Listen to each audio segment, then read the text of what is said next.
Hey, Shawna, how do we solve all these mental, physical, social problems that we have going on in our community so that we can stay happy and healthy? That's a tall order, Alli. But we have an amazing speaker today, the First Lady of Utah, Abby Cox, and she has some actionable steps that everyone everywhere can take to improve their own health and the health of others. Big shout out to our listener and my dear friend, Lisa Bullock, for being a listener for the Girls Talk Healthy Aging podcast. Let's dive in. Welcome to the Girls Talk Healthy Aging podcast, where we dive deep into pressing health and fitness issues facing aging women. I'm Alli Kerr. And I'm Shawna Kaminski. And together we'll bring candid conversations, expert advice, and personal stories that will inspire and empower you on your own wellness journey. How fun that we get to talk to the First Lady of Utah, we just found out, I believe we can say this, that the Olympics is going to be in Utah in 2034. So first of all, congratulations, First Lady Abby Cox, and welcome to our show. Thank you. Thank you so much for having me. And yes, we are very excited for 2034. Not our first rodeo, and we're excited to have the Olympics back in Utah. I've been obsessed with the Paris Olympics, so maybe Utah can make the trip. I don't know. Yeah, we're really excited. We were in Paris as well. Obviously we got the award there, and then we spent some time there. It's the first time when the Olympics were here before. Spencer and I were literally just out of college or out of law school and just starting our first new jobs. We didn't have the money or we had babies. And so we actually didn't go to any of the events. So Paris was literally the first Olympic events that I attended, and my husband and I. And so we had a blast, really caught that Olympic spirit. It's so much fun. You think, oh, it's great. And then you're there and you're like, man, I'm so want us to win. I was feeling very patriotic and, very team spirit. How long had you been working towards that bid? It's probably been probably really in our minds since the last Olympics in 2002. But really in the last 10 years, it's been, a big process for us to get everything together and to make the bid together. Yeah, because it made it sound like, it was just like, wow, we put our name in the hat, but it's a long process to win. It is a long process, but the difference is that our facilities have been, we were one of the most successful Olympics ever in 2002. And so we ended up with like $100,000 endowment that we put towards our Olympic venues. So athletes from all over the world train here in Utah, in Salt Lake, and the surrounding area for all the Olympics all over the world. And so it really is like we always say this kind of jokingly, but also kind of not, that we could hold the Olympics tomorrow. Because our facilities have been kept up, because they're being used every day. And so we're really excited. It really is, kind of a no-brainer for us. And it's probably a model that the Olympics will see, but it kind of a model of, having a certain venue or city and state on each, kind of on a rotation, so that you're not building up these events and these venues and then just kind of tearing them down and wasting a lot of money. And so it feels really smart to sort of just have a few that hold these all the time. I think that's probably where they'll end up going. Yeah, makes a lot of sense. A lot of money being spent into those venues. So, and it's kind of central. Yeah. We for us, we call it the crossroads of the West, and then it's also the crossroads of the nation. We are in just a great spot for people to come in. We have a great brand new airport that is ranked one of the top in North America right now. So it's really pretty great. How do you see sport as a unifying, force in, such diverse communities? Yeah, I talked a little bit about that feeling I had at the Olympics in Paris, and just that, like, I felt so, this is my team. These are my people. And it was so much fun to, interact with. Obviously, there's all these people all over the world that felt like that. And it was kind of beautiful. We were playing, we went to the men's USA basketball. They played South Sudan, and we went to that game. And we were around all these South Sudanese and basically all the African contingent were all around us. And they are cheering just as hard as we were for our team as they were for their team. And it was just like, it is unifying. It really is, and it's that way for us to sort of forget about the craziness of the geopolitics and the things that are going on and just celebrate humans doing really incredible things with their bodies and their hearts and their minds. And so I think it's beautiful to watch that happen with the Olympics. Personally, where I found a lot of unifying effects is through my work with Special Olympics Unified Sports, which is, again, it's in the title of the program. Unified Sports is a program with Special Olympics where kids with and without disabilities play on the same teams together. And my team has been working with Special Olympics Utah and Special Olympics International to make sure that every student in our schools, K through 12, have the opportunity. And Unified goes all the way up through, adults and everything. So it's not just that, but my specific focus is in our K through 12 programs, getting them to a point where every school has one. Right now, not every school has an opportunity. Not every child has an opportunity to participate. And on every level. I mean, it could be, if you could be nonverbal, intellectual disability in a wheelchair, and you still have your peer athlete with you that can push your wheelchair up and down the court or up and down the field or playing bocce or, whatever that looks like. It's just that dignity and that unifying aspect. And what we've seen in our schools when they implement unified sports is it changes the entire culture of the school. These students, not only our children and our students with intellectual disabilities, but they're typically developing peers. It changes hearts. It changes the way we connect. It makes the school a place of love and belonging. All the research shows that the bullying comes down, that the connections are being made in a more powerful way. And it's just, honestly, it's the best thing that we can do to solve a lot of our issues in our schools with our kiddos. Yeah. How did this come about?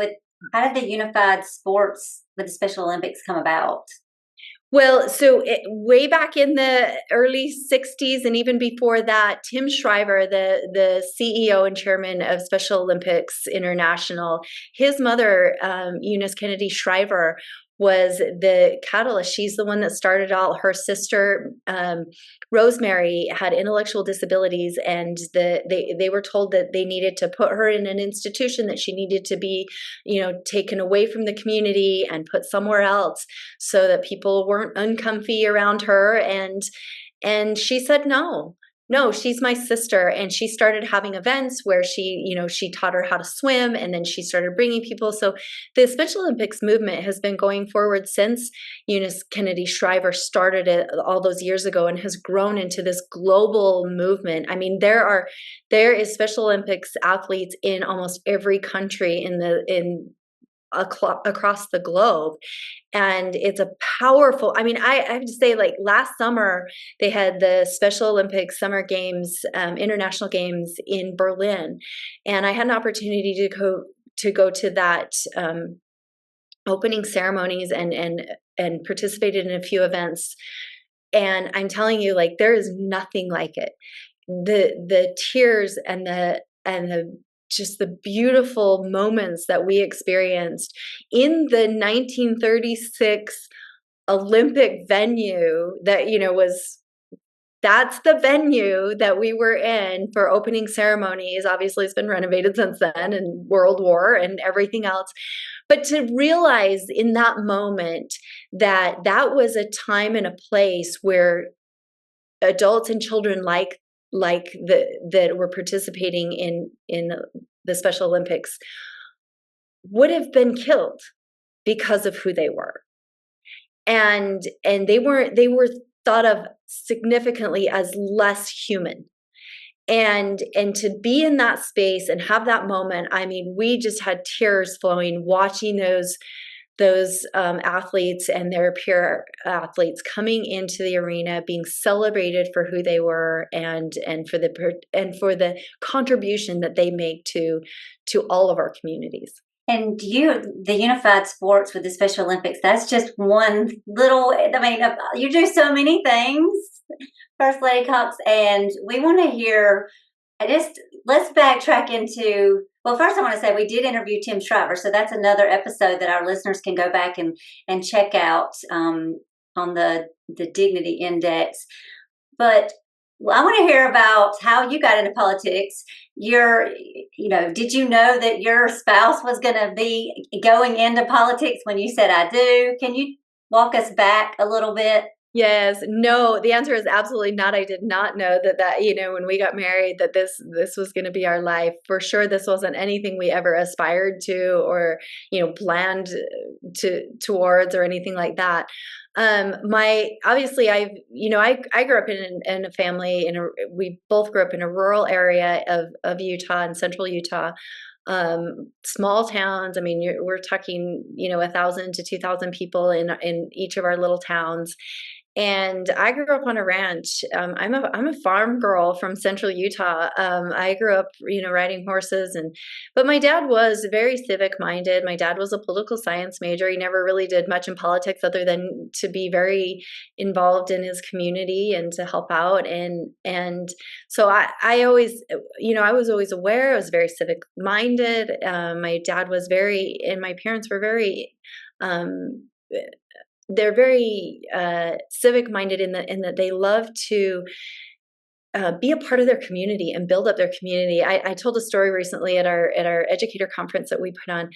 I said, my dad, when we were all getting married, me and my sisters, there's 8 girls. I have 7 sisters. So there was, this moment where it was like, this is too much. And I remember my grandpa, my dad's father, saying, if we could we'll just help give them some money. They won't need to do a big wedding. They can just take the money and go, and, it'll just have a small wedding, and we don't have to do a big thing. And my dad said, no, we don't want to do that, because it's so important as a community to celebrate and to mourn together. And that's what brings us together. And so that's been my parents' mindset, is build up your community, help each other out, and come together. And so for us, that's how I grew up. But my husband was the same way. His dad was the mayor of his little town. His dad was involved in that kind of thing. But that he wanted to go to law school, and we thought we'd be, living in some big city at a big law firm. And that was kind of the thoughts that we were looking towards. But when after law school, we came back to Utah to work at a law firm in Salt Lake City for a couple of years. And I had my 3rd baby boy. And I know you talk about women's issues and women's health. And I have to say, after my 3rd boy, and I had the first 2 in Virginia while we were in law school. We're crazy, one of those crazy kids that, are having babies and we're still in school. And we had our first 2, and I was thousands of miles away from my family, but it was good. We figured it out, and we kind of moved on. But I had my 3rd baby boy, and living in the suburbs of Salt Lake City, not terribly far from my parents, a couple hours, and I had postpartum like I'd never experienced before. Postpartum anxiety. It wasn't, I didn't really know what was happening, but I had this moment, we both did, where we thought, I grew up on 600 acres. He grew up on a farm. How do we raise these 3 little boys on a 1/4-acre suburb of Salt Lake? And I just didn't know how to do it. And it just caused this, real postpartum anxiety. And I just didn't know how to do it. So we actually made the really tough decision, to move back to our little community and raise our kids on the same family farm that his great grandfather settled, 160 years ago, and raise our kids in our small little community, where they could run and play and have their cousins. And so it really was a tough decision. And so, no, that's not where people usually go to start to launch their big political career. But what he did do was start to, be on the city council, and he was the mayor of our little town because everybody gets their turn, and his cousins, did all the other, firefighters and did all the volunteer things, but his skills lay in, in politics. And so he did that, and then was county commissioner, and then ran for the state house again, all part-time, all just giving back to your community. And then just out of the clear blue, the governor asked him to be the lieutenant governor. Our previous lieutenant governor had resigned to just retire, basically, and so he asked him to be his lieutenant governor. And that's how we got into it. And it wasn't by any, we just felt driven and sort of called to give back to our community in that way. But it was a really tough decision to sort of do politics full time, which is not anything we ever planned to do. I can imagine it's a challenging position for both your husband and for you. How did you feel when, with this decision? Like, how did it affect you as a mom, as a wife? No, that's a great question. And really it was, of course we make decisions together. We've always been a team. This is something that he and I have always been, we don't make decisions independent of each other. We knew that if we're going to do this, it's going to be as a team and as a family. And so we had those discussions early on when he was asked to be the lieutenant governor. It was tough. That was a really tough, it's a cut in pay. We live in, 2 hours away from the capital, 100 miles. And so it was, how do we, work this with the family? We had a young family. We had 4 children by that time. Our baby girl, we finally got a girl at the end. And so she was 6 and just starting first grade, and our oldest was 14. And we were, how do we, we can't uproot them. So we actually made the decision to stay where we were in our little town called Fairview. And we stayed there, and he commuted 200 miles round trip every day to the capital. So that we could keep our babies home and we could disrupt their lives as little as possible. And so that was the decision we made. Obviously, at the end of that,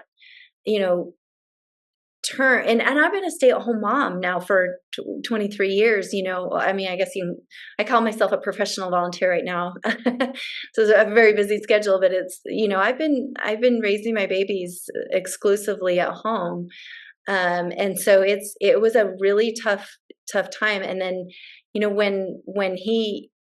when the governor was finished, and our previous governor, who's a great mentor, asked us to run, we, again, very prayerful and very, is this our family? And our family was older now.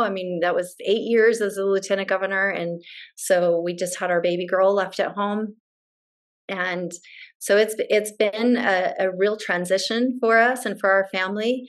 It's hard to keep our kiddos out of the craziness. It's hard to, tell them, you're trying so hard to have these experiences and appreciate the experiences of knowing people, good people, while at the same time trying to shut out the really negative voices that want to tear folks down. And so it's definitely a balance, but our kiddos have weathered it pretty well, I think, so far. It's been okay.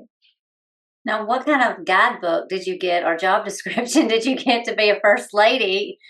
None, actually. So that's what's crazy. But I do have to say, as the first spouse of a governor, it's really an interesting spot. And I've sort of figured out how to articulate this a little bit over the years as I've kind of pieced it together. But it's so unique, and that's why I think I've tried to speak to a lot of other first spouses, especially new ones that come in. I want to say, we have actually this really interesting place that we reside, and you're adjacent, you're not a political figure, so you can sort of stay out of the politics or the sort of the nastiness of politics. but you still are adjacent to those and have access to those government agencies and programs. And you're also adjacent to sort of your nonprofit space. You're also adjacent to the business community. And so you find yourself in this spot where you can convene and really kind of have a powerful voice without the politics of it. And not wholly without the politics. I mean, I try really hard to sort of walk this line, because I think everything is political these days. But I try really hard to kind of position myself in a place where I can convene all those entities and do something really powerful, like bring awareness and people to unified sports, like convene all the players in the child welfare space to get to talk to each other who have not been speaking to each other, to make sure that you have programs and people that are working for our foster kids in the best ways. And we put on an educator conference, a 2,000 person educator conference where teachers come and get wellness tips for themselves. Vast majority are women. And so this is an opportunity for us to address some of the issues that you've been talking about, to talk about wellness, to talk about how we take care of our bodies and our minds so that we are the best person we can be for our students. How do we, have emotional intelligence so we can teach that to our children? How do we make sure that they know how to regulate their own emotions? We've got to do that so that they can do that. As an educator, that's what we have to do to be able to be the best educators that we can be.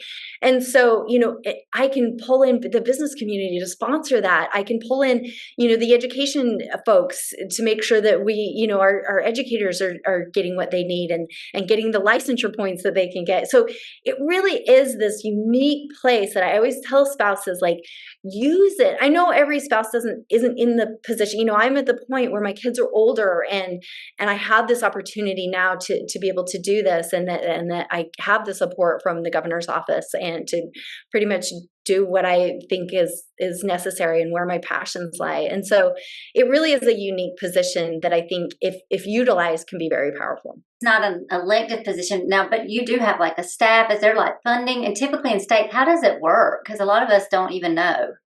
Yeah, it's a great question and the answer is it's different in every state.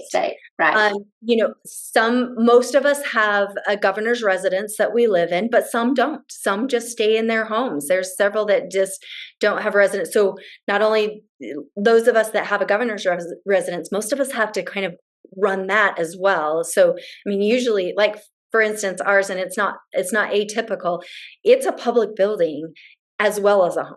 So there are folks that come in every day. We have events here, and everybody does it a little differently. We have a foundation, a executive residence foundation that pays for a lot of the beautiful things in the building, so that the state taxpayers don't pay for that. So that's a fundraising entity that we have to kind of run, and then and a lot of us do that as spouses. A lot of us have things that we want to accomplish, and some of us get funding from the governor's office, some don't. Some have a huge staff, some have little, some have none.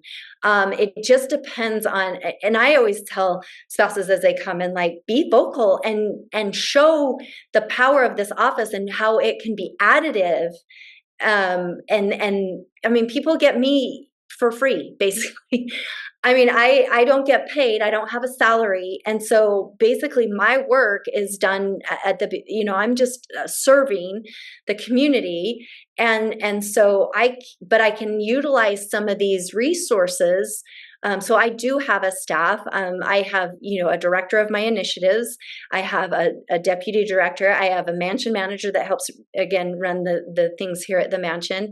And then I have, on my team, and a scheduler, an assistant that runs my life. And it's really great.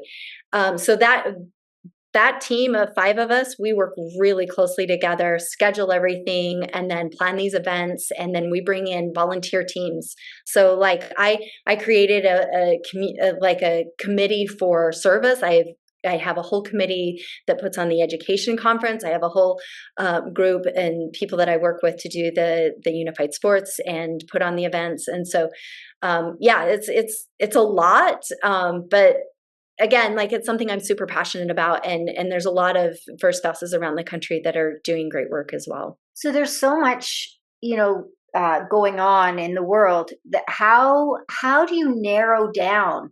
Because you're quite likely pulled in so many directions. For example, you're very passionate about foster care. So tell us about that, and maybe speak a little bit about how you do narrow down your focus and your passions.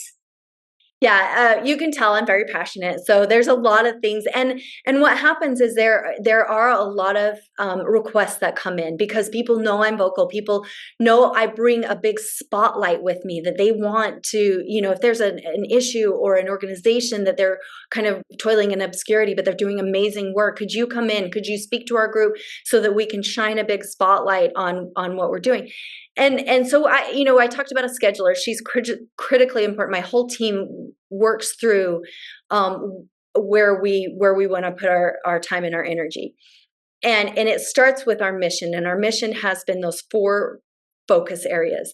And so you do have to kind of narrow down. And that's a lot. Most first spouses don't do kind of all that. They usually pick one. And I feel like I have the bandwidth now where the phase that we are in our lives. And I feel like that's a good time to do what I'm doing.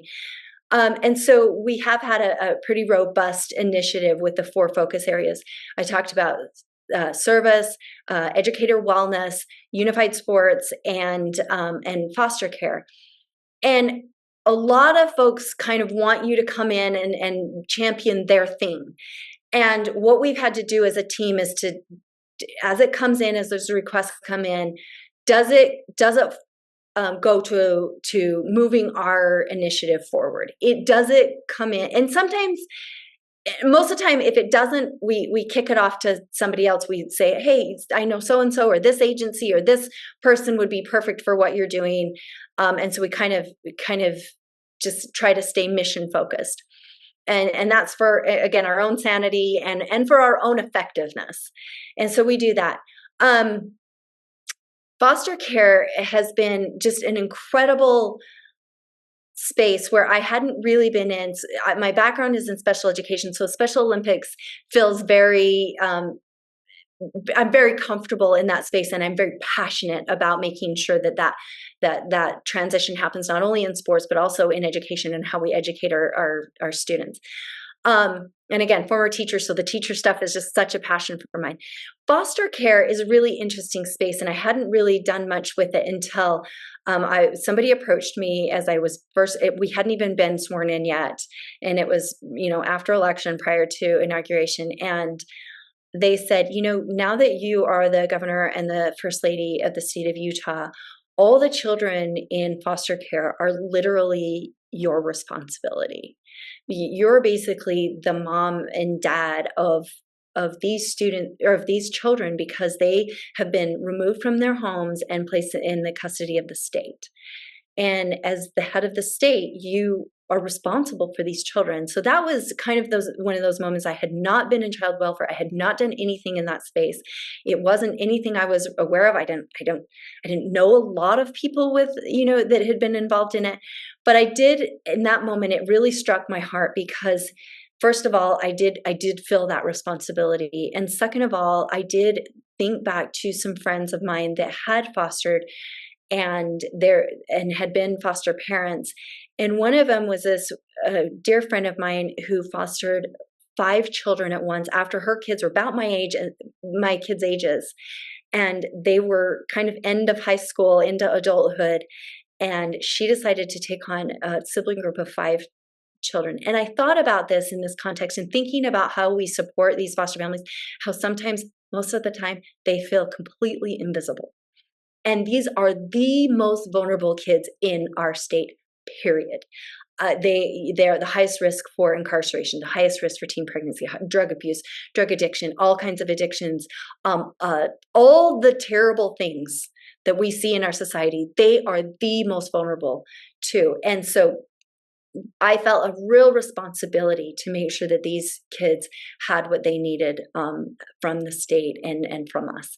And so what we've been able to do with foster care, and this is, again, it's just, I feel so drawn to this.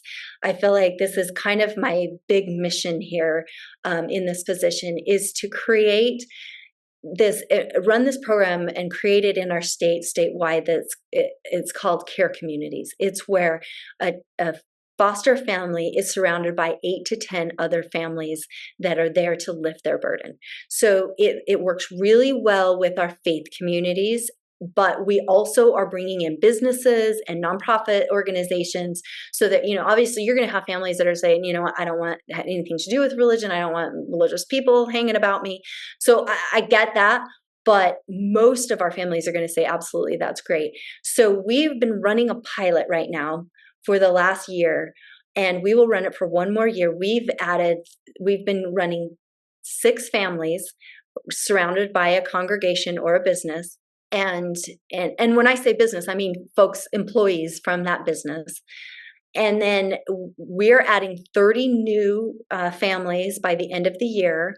We are training every one of those folks that are part of that care community with, privacy issues, with trauma-informed care, like how, as they get involved, obviously we're checking all the boxes on keeping those kiddos as safe as humanly possible as they participate in this. But what we found that as foster families, we are woefully short of the families that we need. And the number one reason that people stop fostering is because they cite as lack of support. And so we feel like if we can, the communities, they come out of invisibility. These are families that are doing incredible work. There's a lot of stigma around who these kids are and who these families are and why they foster. And we want to tell the story of incredible families who are doing this for the right reasons, who have love in their heart and are taking care of these kiddos in the time of need. And obviously we want to shift that to bio parents and getting them the help they need so that reunification can happen. And so so we will add another 30 families. We will continue the pilot. We have a company that an impact study group that is studying this as the pilot goes through.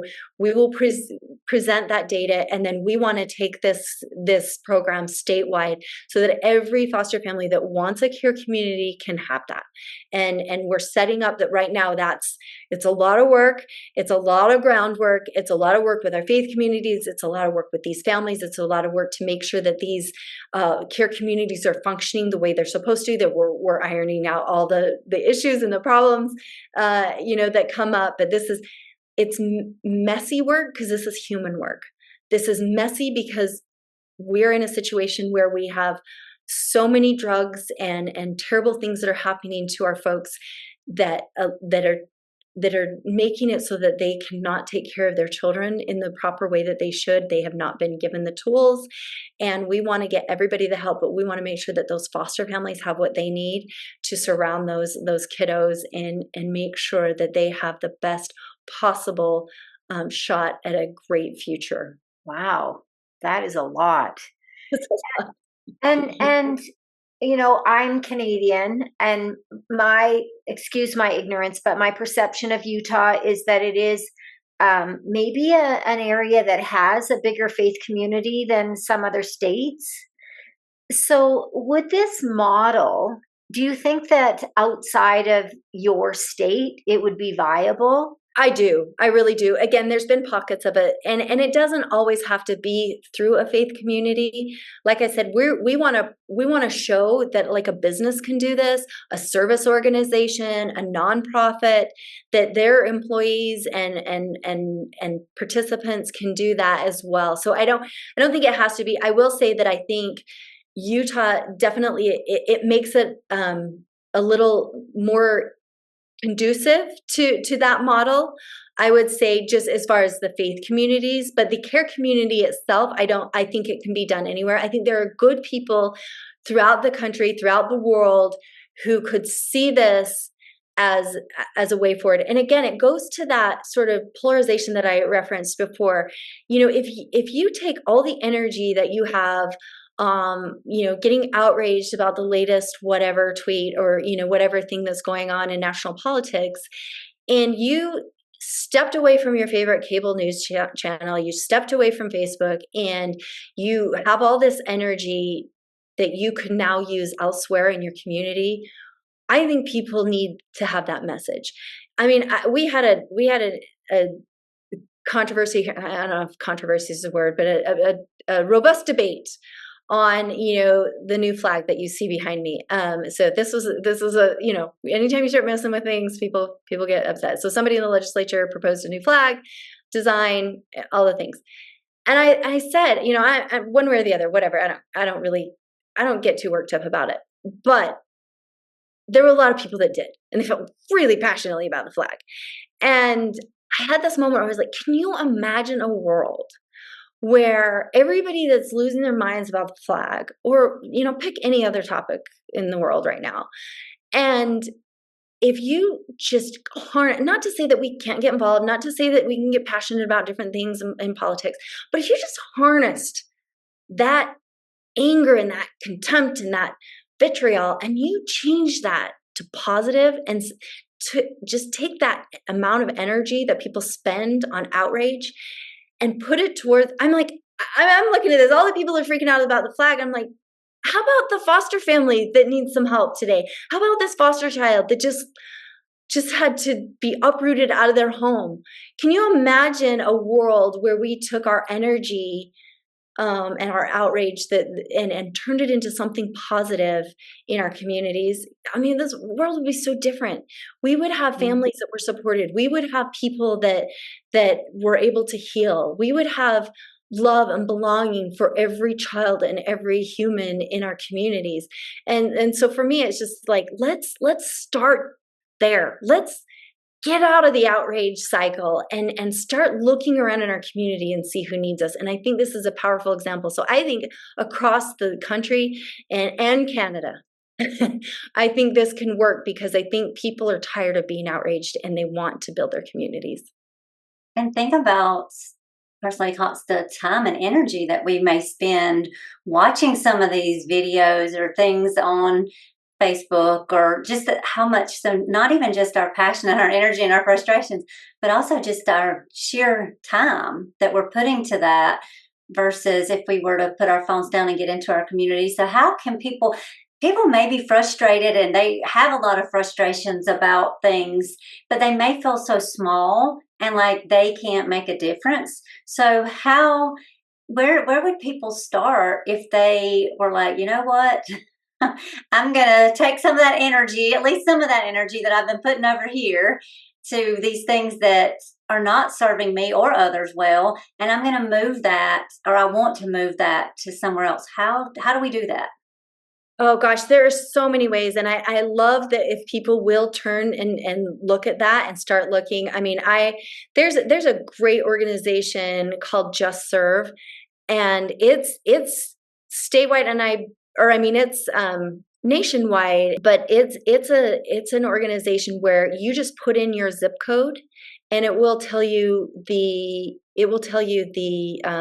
service projects in your area. So nonprofit organizations can go to that organization, put in their projects and things that they need volunteers for, they need resources for, wherever it is, and you can go in and just say, okay, if that's the low hanging fruit, that's the very least. If you just jump online, go to Just Serve, figure out where that project is, and you can just go and serve. I would say service, volunteering is the biggest way that we can turn that around. That get off your phones, get off your cable news, get off your couch. I mean, I will just give you an example of somebody that I just really admire. It's my director. Her parents have been, and I love in our faith tradition, there is an opportunity for retired couples to go on religious missions, and they go out to the world and help wherever, I mean, all over the world. I mean, my grandparents served 2 different missions in West Africa, in Liberia and Nigeria, in their retirement years. And it was powerful for me as a teenager when they were gone to really understand that they yes, I was sad that grandma and grandpa weren't here, but I was getting letters, and this is back in the 80s and 90s, and I was getting letters from them, and they were telling me their experiences and how they were serving and the people they were meeting and the beautiful people in West Africa that they just fell in love with. And so it was amazing. And so we have that opportunity here. But my friend, my director, her parents have been on their second mission, had just gotten home from a second mission, and still good health and doing great things. And again, that helps your health, by the way. Anytime you serve, we know that the health benefits are huge. Mental health, physical health, we know it's huge. And they'd gotten home and kind of figuring out what next steps were. Well, her dad started volunteering in the wood shop at her kids' high school, and her mom started volunteering in the service class in her nephew's high school, which is my daughter's high school. And so that's the kind of model I think we can see, especially, those of us in the middle of child rearing and in our careers and everything. It's a little crazy, but especially those, and I think we still should, because again, it's really great for us in every possible way. But those people that have a little bit more time, retired folks kind of at the end of their careers, there are so many good health benefits, great health benefits for those adults who are ready and willing to step away from the outrage. I'm telling you, some of this, you see the personality. I saw this with my dad a little bit. He was sick, and he kind of got into listening to talk radio for a while, and it just kind of changed his personality, that sort of anger and contempt and just not himself. And then when he stepped away from that, it just like a light came into him that was just so different. And he's looking outside of himself and asking me about my family and asking me how he can help my kids. And so it just really is a change in a whole mindset. It really is toxic for us to be drowning ourselves in the outrage of our society right now. Just jump in and help your communities. It's so powerful, again, to our health, all the amazing benefits you get from that. Can you tell us about you all's work with the National Governors Association? Because I think it ties in with this, and how that is helping to make an impact, or kind of where that is. Yeah, so the National Governors Association is just like it sounds like. It's all the governors from across the country that come together. We have certain meetings. They work on different things together, and there's a whole spouses program that it's where I've met some of my dearest friends and colleagues across the country, and again across the political spectrum. Some of my dearest friends don't share my same political affiliation, and it kind of doesn't matter. Like we work on these issues together. A lot of us, we have a working group on child welfare, and we share ideas, and the governors share ideas about how to do things across the state. It doesn't matter if you're a blue state or a red state. It doesn't matter. Like, we're sharing ideas, and the states really are still that laboratory of democracy, and kind of considered, the last adults in the room by Frank Luntz pollster.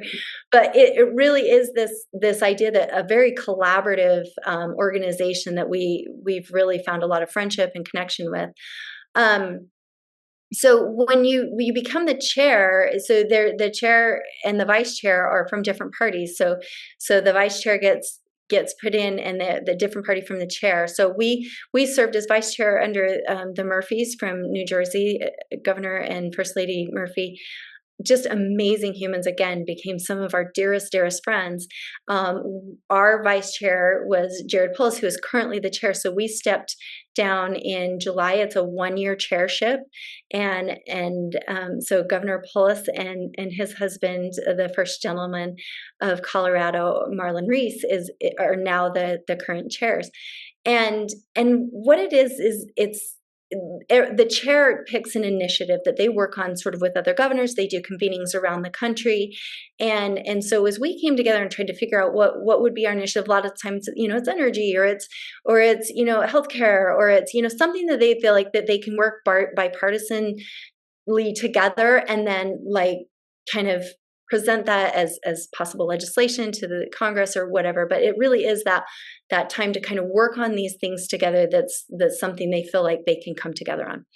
I mean, there's going to be things that they're not going to agree on. That's okay. Like, there's so much of that, it gets blown up, but most of it we actually do agree on and can come to a consensus on.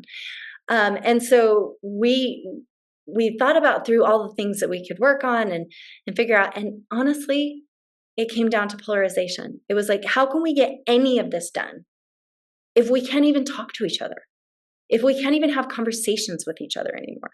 If I can't even like have a phone call with an aunt that is, has a completely different political view than I have. How can we build our communities if, we're looking to see if somebody agrees with me on this issue or that issue before I can even work with them on something just totally human? And so we spent the entire year studying, researching, and bringing in groups that are working on depolarization. And so our initiative was called Disagree Better. And because it got so much traction and so many people were interested in it and wanted to get involved, that it's actually going to live on as a 501c3.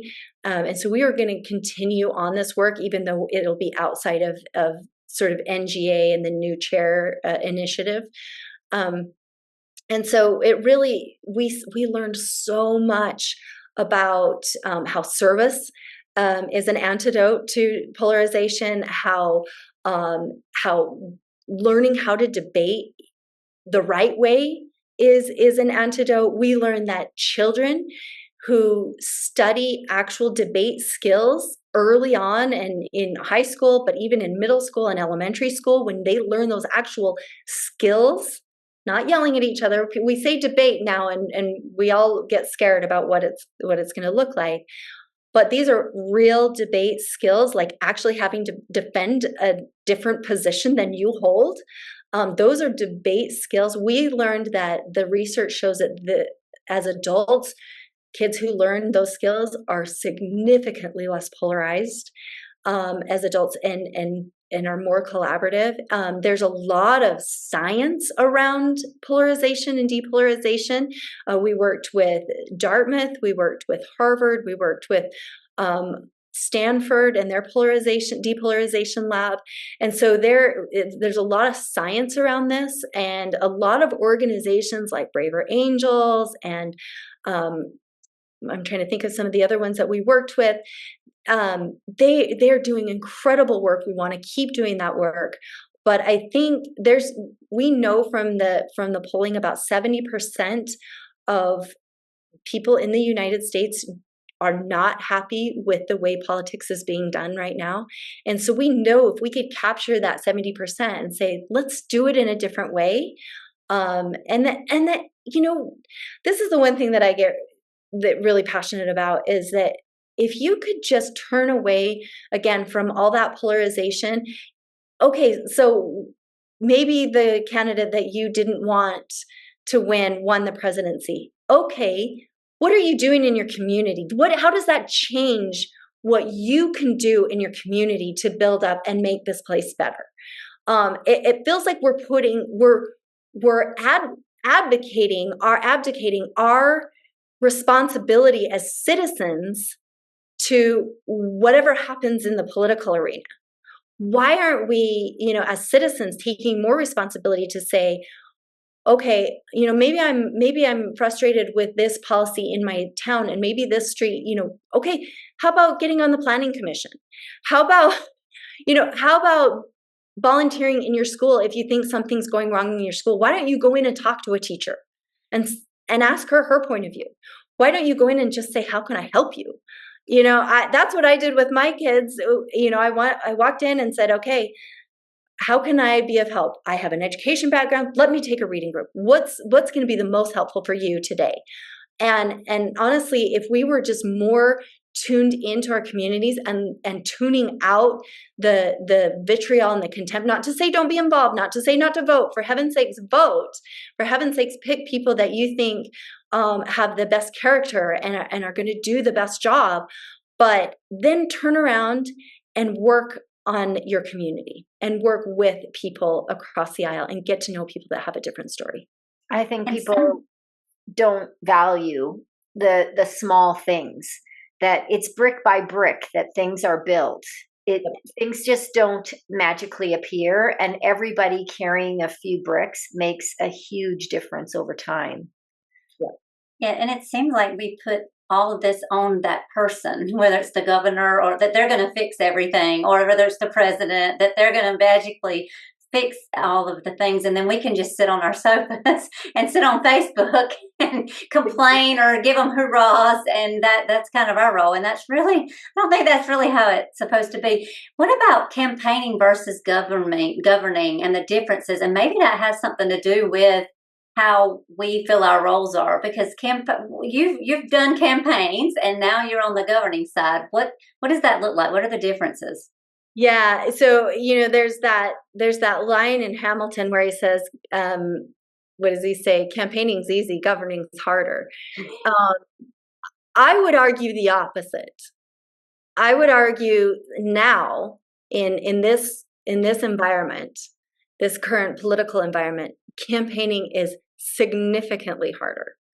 There's just in the way that we operate politics now, and again, the algorithms of social media, the sort of incentives for candidates to say the most outrageous thing, and again, contempt sells, fear sells, outrage sells, but it is so dangerous.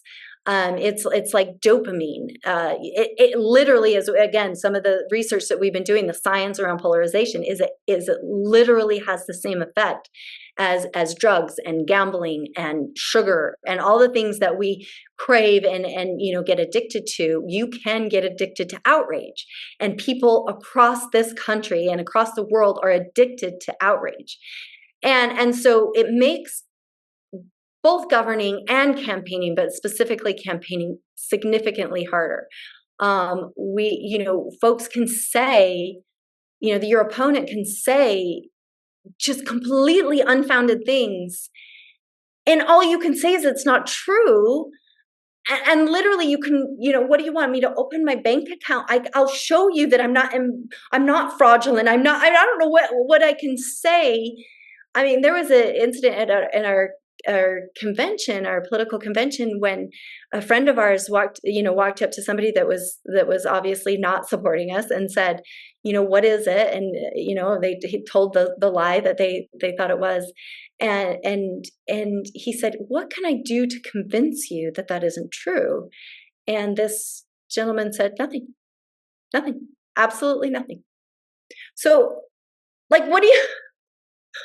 So it's really difficult, in this environment to campaign. Our first campaign in 2020 really was, it was an experiment. We have a great life outside of this.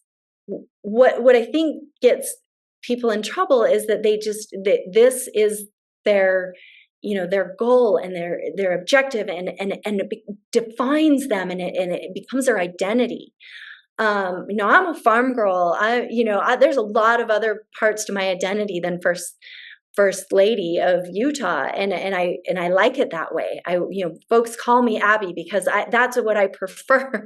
I prefer to have that be, a friend or a sister or, a mother. Those are the identities that I cling to. A child of God. Those are the identities I prefer. And so when it becomes your identity, that it's really hard to separate, this job from who you are. And so for us, it was campaigning we're going to try to make this state a better place, whether we win or lose. we saw how destructive campaigns can be to communities and to people in our society in general. We saw that you spend millions and millions, and sometimes in the country, billions of dollars destroying somebody and tearing them down and tearing that person down to the ground and feeling really great about it, And so we decided, could we take that money that we raised, which was, not a lot, because we did, we're farm kids. This is not, we don't come from wealth. This isn't, we didn't have a lot of money, but had good folks that supported us. We went to all 248 cities and towns in the state. We visited every single city and town, and we did service projects in a lot of those communities.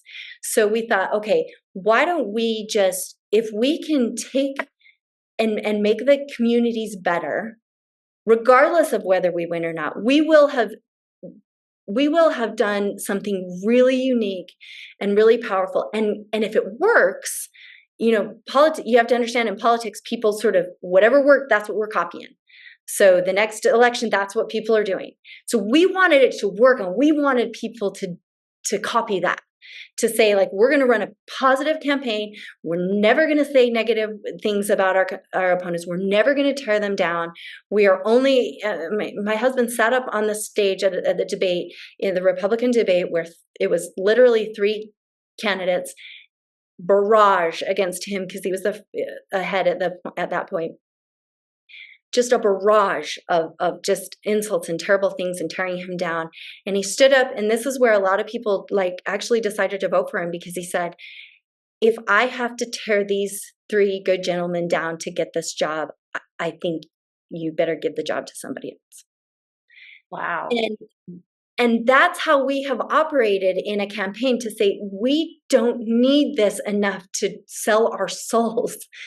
And yet there's a lot of folks out there, and now in this campaign, that feel like that we did, because there's all this information out there that I don't know how to combat, other than we're going to keep doing the job that we've been elected to do.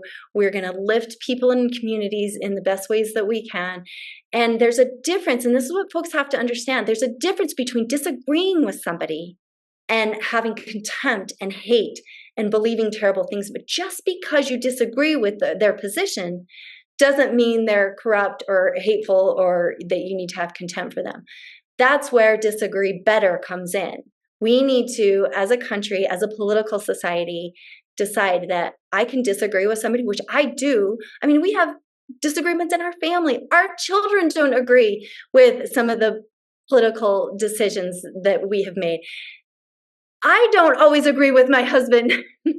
And that doesn't mean that we are not desperately in love with each other and serve each other. And so, I mean, it can happen. You can disagree with somebody on something and still hold them in love and in community. If you had a wish for our listeners today, this has been such a powerful talk, and we really appreciate your time, given how, divided you are with your projects. We feel very honored and inspired. What would your wish for our listeners be today? I guess number one is probably going back to that issue of, if you want better health, as a woman, as a human, if you want better mental health, if you want better physical health, get off social media. Get off cable news, get into your community, and lift somebody else up. And the other thing I would say is one of my favorite books is Just Mercy. I mean, I have a million books, so I'm kind of a bibliophile. And so I absolutely love books. And I think we can learn so much from people's experiences from books, but also from actually talking to somebody that has a different story than you do. I would encourage anybody who has othered somebody, if you think, well, it's those people, whether it's, somebody that has a different religion than you do, whether it's somebody that has a different, if you're a different race, a different, political ideology, sit down with somebody like that and have a conversation and ask the question, tell me more about why you believe that. One of my favorite books is Just Mercy by Brian Stevenson, and he talks about the idea of getting proximate. And if you haven't read that, you have to read it. And it's how do you get proximate to somebody that has a different story than you do? How can I be curious? I would just encourage people, be curious. Less opinionated, more curious. Just be curious about somebody's point of view before you get outraged. For me, there's, it's sitting down with my own kids and say, tell me more about why you think that. Tell me more about why you believe that. And what it does is, first of all, it helps us to be calm ourselves, because sometimes, when people say stuff, your heat rises, you get a little anxious, and it calms yourself down.